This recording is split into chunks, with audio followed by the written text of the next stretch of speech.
వి gold trusted gold buyers తాకట్టులో ఉన్న బంగారాన్ని విడిపించి ఈ రోజు ఉన్న మార్కెట్ ధరకే కొనబడును.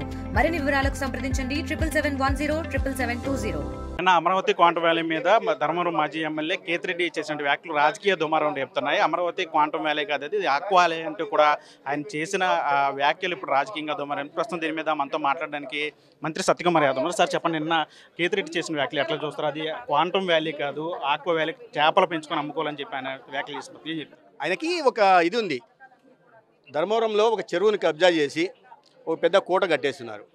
అక్కడ ఆయన బోటు షికారు చేస్తూ మిగతా వాళ్ళను రానియకుండా చేపలు పట్టుకుంటూ ఉండేవాడు.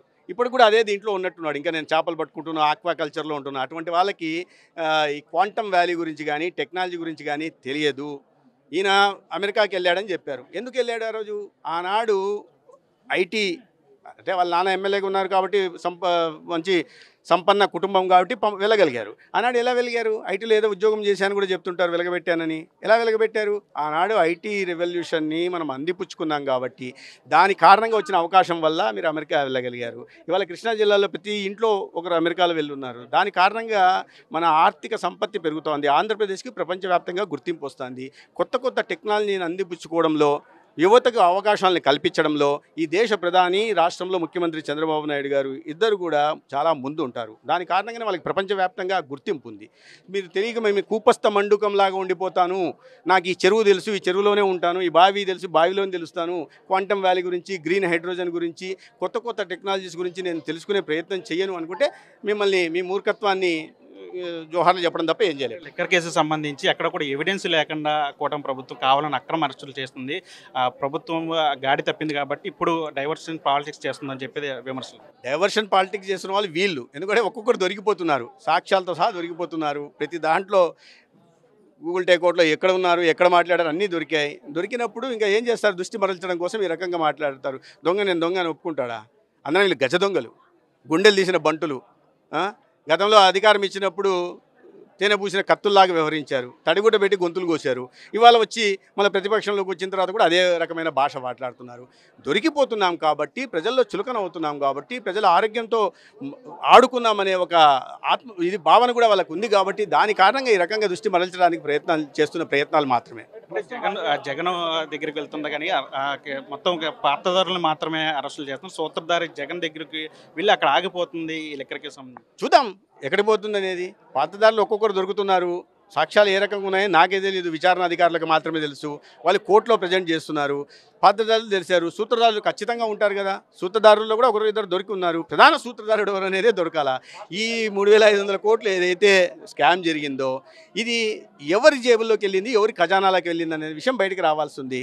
కొన్ని అకౌంట్లోకి వెళ్ళిన విషయం తెలుస్తోంది చాలా వరకు. అందుకని చాలా తెలివిగా, చాలా వ్యవస్థీకృతంగా, చాలా ప్రణాళికాబద్ధంగా, ఎక్కడ కూడా డిజిటల్ పేమెంట్స్ లేకుండా నగదు రూపంలోనే తీసుకున్నారు. ఎందుకంటే దానికి సాక్ష్యాలు ఉండకూడదని. అంటే ఎటువంటి ఆర్థిక నేరస్తులు అర్థం చేసుకోవాల్సింది. ఇంత ముందు ప్రణాళికాబద్ధంగా ఆలోచిస్తున్నారంటే గతంలో చాలా పెద్ద ఆర్థిక నేరస్థ నేపథ్యం ఉండిండాల. అటువంటి వ్యక్తులు ఈ రాష్ట్రంలో ఎవరు ఉన్నారో రాష్ట్ర ప్రజలందరికీ తెలుసు. సోదరి కూడా నిన్న కామెంట్ చేశారు, 3500 అది 1,00,000 కోట్లు ఇది అని చెప్పి ఆవిడ కూడా కామెంట్ చేస్తున్నారు. సోదరికి తెలిసి ఉంటుంది. ఎందుకంటే వీళ్ళందరూ ఒకే గూటి పక్షులు. తండ్రి అధికారంలో ఉన్నప్పుడు అవినీతి వాళ్ళకు పడుకొని సంపాదించిన వాళ్ళే. ఆ దీంట్లో తేడాలు వచ్చి బయటకు వచ్చిన వాళ్ళకి కాబట్టి దొంగలకి తెలుస్తుంటుంది. పెద్ద దొంగ విషయం చిన్న దొంగ ఖచ్చితంగా తెలుస్తుంటుంది. జగన్ ఎప్పుడు అరెస్ట్ అయ్యే అవకాశం? ఎవరు జగన్ ఎప్పుడు అరెస్ట్ అయ్యే అవకాశం? అది నేను ఎలా చెప్పగలుగుతాను? విచారణ సంస్థలు చూడాలి. విచారణ సంస్థలు వచ్చిన తర్వాత సాక్ష్యాలు సేకరించిన మేరకు, ఎందుకంటే దీంట్లో అనేక రకాల రాజకీయ అంశాలు కూడా ముడిపడి ఉంటాయి. అందుకని ఆ కారణంగానే సానుభూతి పొందడానికి విశ్వ ప్రయత్నాలు చేస్తున్నారు. ప్రజలు నమ్మరు. సార్, గవర్నమెంట్ దగ్గర డబ్బు ఉంది. ఎందుకంటే మొన్న మంత్రి అచ్చెన్నాయుడు వ్యాఖ్యలు చేసినప్పుడు మహిళలకు 1500 ఇవ్వాలంటే ఆస్తులను ప్రభుత్వం నమ్మాలి అనేటువంటి కామెంట్ చేశారు. అంటే గవర్నమెంట్ దగ్గర డబ్బు ఉందని పథకాలను అమలు చేయాలి. అటువంటిది కాదు. ఇప్పుడు ఆయన చాలా మంచి ఉద్దేశం చెప్పారు. ఏదైనా ప్రజల సమస్యల మీద క్యాబినెట్లు కానీ ఇతరత్ర ప్రదేశాలు కానీ చాలా ముందుగా స్పందించేది అచ్చెన్నాయుడు గారు. చాలా సెన్సిటివ్గా ఉంటారు ఆయన. అటువంటి ఆయన ఇట్లాంటి వివాదాస్పదమైన వ్యాఖ్యలు చేయరు. దాని అర్థం ఏంటంటే రాష్ట్రం ఇవాళ అప్పుల దీంట్లో ఊబిలో ఉంది, ఆర్థిక పరిస్థితి బాగోలేదు, ముఖ్యమంత్రి గారు సరిచేసే ప్రయత్నం చేస్తున్నారు, దానికి నరేంద్ర మోడీ గారు కావాల్సిన సహకారం అందిస్తున్నారు. కొద్ది పరిస్థితులు ఎదైన తర్వాత ఒక్కొక్క పథకాన్ని ఇవాళ ప్రాధాన్యత క్రమంలో పూర్తి చేసుకుంటూ వస్తున్నాం, ఒక హామీని నెరవేరుస్తూ వస్తున్నాం. రాబోయే రోజుల్లో వీటిని కూడా నెరవేరుస్తామని చెప్పడంలో క్రమంలో ఆలస్యం అవుతుందని చెప్పడమే తప్పిస్తే వాస్తవం పరిస్థితి అలా 1,00,000 కోట్లు ప్రధానంగా చివరికి ఈ డబ్బులన్నీ ఎవరి మీదకి పోతాయి? మళ్ళీ ప్రజల మీదకే కదా, ట్యాక్సుల రూపంలో రావాల్సిందే కదా. ఎవరు అచ్చెన్నాయుడు గారు కానీ లేదా సత్యకుమార్ కానీ వారి జేబుల్లోంచి ఇవ్వరు కదా, ప్రజల నుంచి వచ్చేదే. మళ్ళీ వేరే డైరెక్ట్ రూపంలో కానీ ఇండైరెక్ట్ కానీ ట్యాక్స్ రూపంలో వారి నుంచి పిండుకోవాల్సి వస్తుంది. అందుకని ప్రజల పక్షాన వారు మాట్లాడడం జరిగింది.